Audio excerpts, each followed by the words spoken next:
All right, another grim debunk. This is a series where we take a look at some of the online claims about Warhammer 40k and just see if it's actually in the lore or if it's heresy. Is it a misconception or is it a truth that we can find in the books? We're going to continue our series on the Emperor of Mankind, and today the claim is that the Emperor scattered the baby Primarchs throughout the galaxy himself. Now, in examining this claim, we're going to look at things like the fact that the worlds that the Primarchs landed on matched their personalities and design almost perfect. Also take a look at the second most powerful perpetual next to the Emperor, Erda, and her role in the scattering. The idea that Chaos and the Emperor made a deal to create the Primarchs and how that might affect the scattering, as well as the possibility that the Primarchs themselves were swapped between different worlds. Okay, so a little bit of background on this. In his super science lab on Terra, the Emperor created 20 superhumans called Primarchs that he would raise to conquer the galaxy. Now, these Primarchs were kidnapped as babies by some force and flung across the galaxy, coming to land on 20 different worlds where they grew up. And the Emperor, to complete his grand plans, had to search the galaxy until he found each one of them Pokemon style during something called the Great Crusade, which is also where he went around conquering all the worlds throughout the galaxy, as you do. Now, the commonly accepted version is that the Chaos Gods broke into his lab and scattered the babies. So, because they were afraid of the Emperor's plans coming to fruition. So how then does it make sense for the Emperor to be the one who scattered the babies? Why would he start a plan and then ruin it? What is the evidence behind the claim? One, almost all the baby Primarchs landed on human inhabitable worlds. Right, so either there were humans already existing there that the Primarchs were adopted by, or it was a world that a human could grow up on and survive. Like, none of them landed on a gas giant or anything like that, or in the heart of a star. Second, all the worlds they landed on were crazily conveniently tailored towards them. The Psycho Primarch lands on a world full of Psychers. The Wolf Primarch lands on a world full of wolves. If that stuff is happening purely by coincidence, it's a crazy coincidence. And then there's the timing. The Emperor would find each son on their world either only after they'd conquered that world themselves. He'd rock up and be like, "Nicely conquered world, thank you." Or he would turn up at a time of their desperate need to help conquer the world, like say with Korax, Angron, and Mortarion. The Emperor turned up just in time to lend a hand. Or kind of not with Angron, but that's another story. So essentially we have sus worlds, sus timing. So this leads us to the question of why. He made the babies. Why get rid of the babies? So one possible motivation is the whole ancient Sparta trope. The idea that he took his son, put him in the forest, or the galactic forest, and said, "If you are worthy, you will not die." Another gentler version of that is the idea that he wanted the baby Primarchs to be humanized by humanity itself in a way that the Emperor wouldn't be able to do if he brought them up. You know, he's not the most cuddly fella in the world. We also need to consider that the Primarchs themselves are tools of conquest. And what better way to stress test your tools of conquest than to throw them out into the world and ask them to conquer, or to fail at conquering. Another potential reason why is that he always, and by sending them to worlds that might corrupt them, he would make his own Primarchs more willing to rebel against him in the future. Now this one leans into this basically makes the scattering part of here. There's the idea that the Emperor made a deal with Chaos to create the Primarchs in the first place, and as a result of this bargain, he had to let them take the Primarchs. You know, it's a little bit like a fairy tale. Give me your firstborn son, or give me your first 20. Finally, there's the idea that the scattering was just... Okay, so now that we understand the claim, my favourite part is the claim that the Emperor of Mankind scattered the baby Primarchs himself. Is it lore, or is it heresy? It's lore. For once, it's lore. It's in the books. Let's not get ahead of ourselves, though. Just because something is in the books, just because something is lore, doesn't necessarily mean it's a fact, right? So the first bit of lore we have on this is the Dark Angel's Index Astartes. It's the first bit of text that I could find with a blatant reference to the idea that the Emperor scattered the Primarchs himself. A disaster befalls the Primarch project. The unborn Primarchs are consequently lost and scattered amongst the stars. Then it runs through a few different in-universe theories on what could have happened. One was the Chaos Gods couldn't destroy the baby Primarchs, scattered them across the galaxy. The other one was the baby Primarchs themselves decided to get a bit curious and go for a baby's day out across the galaxy, and they left the Emperor behind them. And then last but not least, it talks about how the others maintain it was the Emperor himself who cast the Primarchs adrift on the tides of the galaxy so that they could learn and live truly away from him. And that's the one that we're interested in. He goes on to say that it's likely that only the Emperor himself knows the truth. Another Index Astartes clue towards this claim is the Ultramarines one. Now, in this one, the Imperial scholars talk about there being a huge clue as to who or why the Primarchs were scattered as babies. And it says that the clue is contained in one of Connor's visions. Now, Connor is the adopted father of Robuti Guilliman. Robuti. In Connor's vision, he sees chaos, he sees demons, he sees all sorts of awful stuff, and then he sees a warrior, a knight, awash in power, driving back the darkness. And then the warrior turns to Connor and points to a little blonde baby and says, "Save my little blonde baby." This could be Connor just having a wacky dream. It could be Connor's latent psychic powers coming to the fore. But the implication from the article, and what the Imperial scholars certainly seem to believe, is that the Emperor is directly talking to Connor and saying, "Hey, my baby is on the way," which implies that either the Emperor knows that Robuti is going to end up on Macragge, or that he put him there. One more thing from the Index Astartes that might corroborate the Ultramarines and the Dark Angels articles is the Wordbearers one.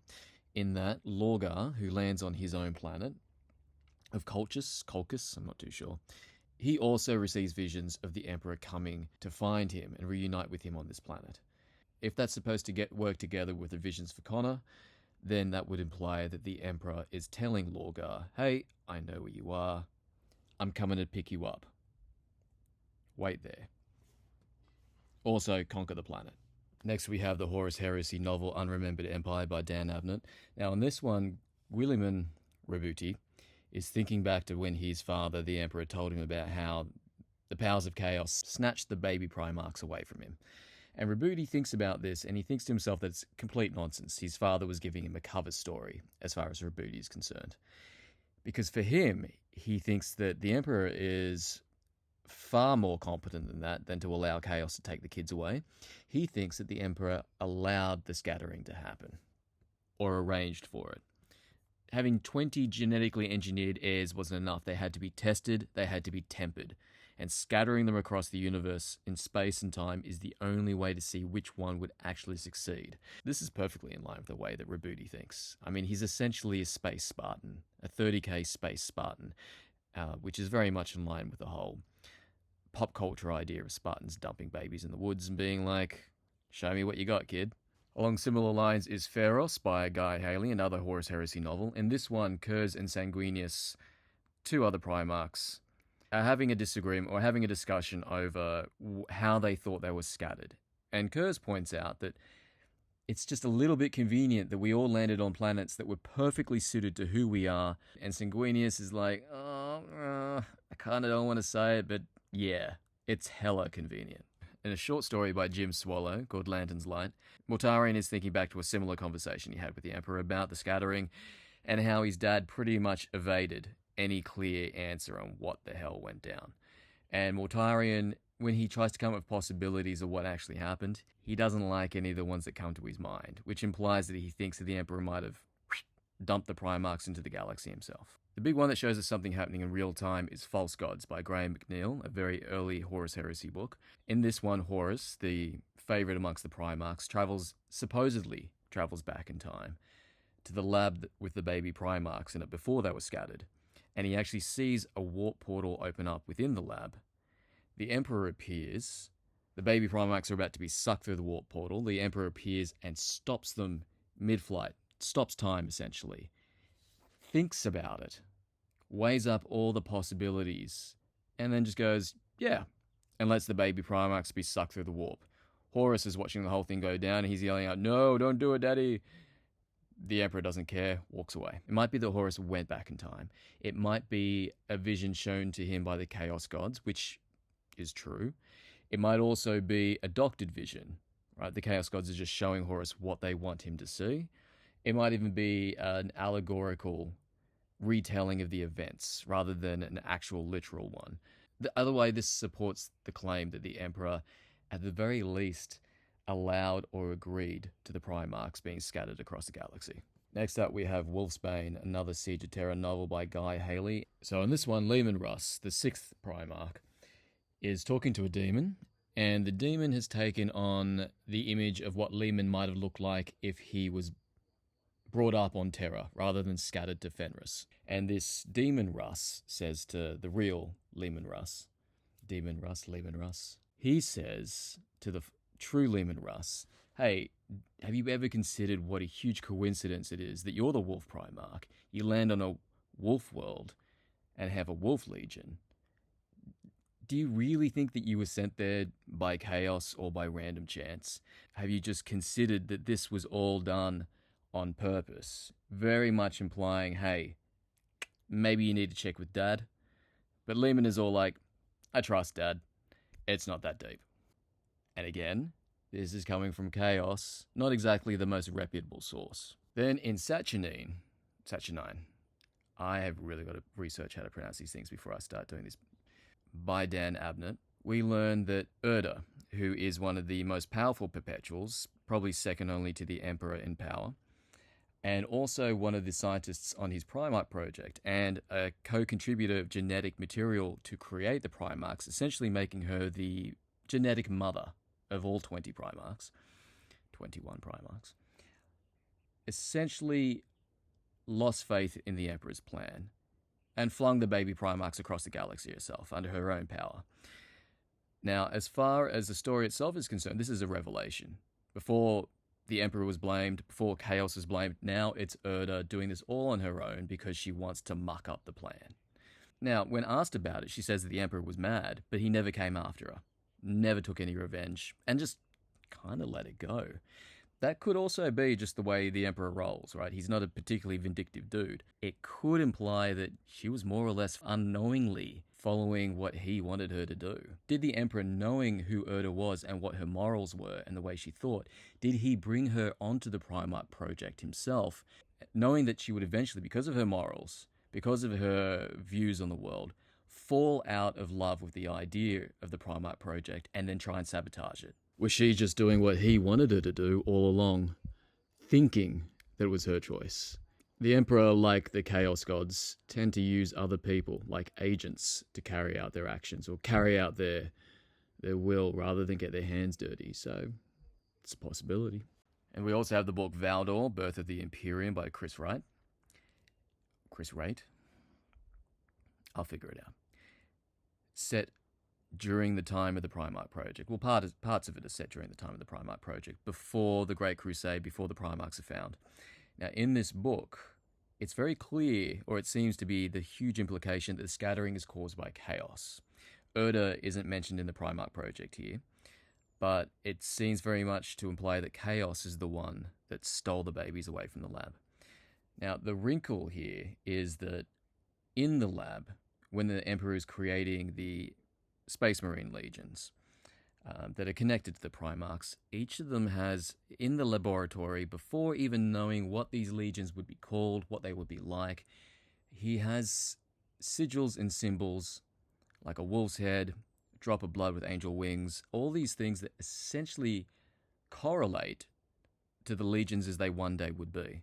Now, this could be the Emperor with his future vision, precognition, being able to see the future and know what the legions would be like. This could say that the Emperor just designed the legions to be of a certain character, and no matter what, they were going to end up being like that. It's kind of sus that they ended up on worlds that would completely support how they were designed.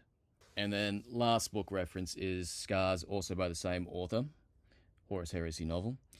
In that, Jagate Khan, the 5th Primarch, is having a discussion with Magnus the Red, another Primarch who has ostensibly gone over to the traitor side, and Jagate is still one of the loyalists. In that, Magnus's shard, Magnus says to the Khan, to Jagate, that he could tell him that Jagate and another Primarch, Fulgrim, who is one of the traitor Primarchs, as babies on the way to their worlds were swapped. So Jagatai ended up on Chogoris, Fulgrim ended up on Chemos. But they were originally meant to go to each other's planets. Jagatai to Chemos, Fulgrim to Chogoris. And then some arcane force swapped the two of them. Working off of this, it very much seems, in that case, that either the Emperor intended them for different planets and then Chaos swapped them over, or Chaos intended them for different planets and then the Emperor swapped them over. So there you have it. It's definitely lore. It's 100% in the lore. But what we need to be careful with is just because something is actually in the lore, it doesn't necessarily mean it's true, right? It's just one thing that's been presented to us to theorize on, to wonder about, to discuss, rather than giving us a concrete answer. So, was the scattering all the Emperor's plan? Was it actually his co-plan with Chaos? Was it a compromise when he realized that he couldn't stop Chaos? That he could not stop the babies from being taken from him, but he could at least guide the process? Or was he actually completely tricked or flummoxed or snookered by Chaos and just trying to play catch-up? Did Chaos and the Emperor essentially play galactic pool, knocking little baby Primarchs, across the billiards table, trying to land them in the right pockets? Leave it up to you guys to decide.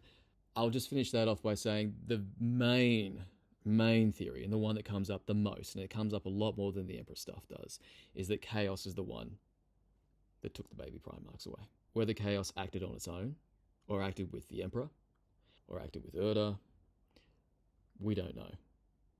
It's up in the air. If you have any questions, please chuck them down in the comments below, or even if you just have some nice kind words. Subscribe. Another one coming up in the Emperor soon. Hope you enjoyed this one, and I'll see you all next winter.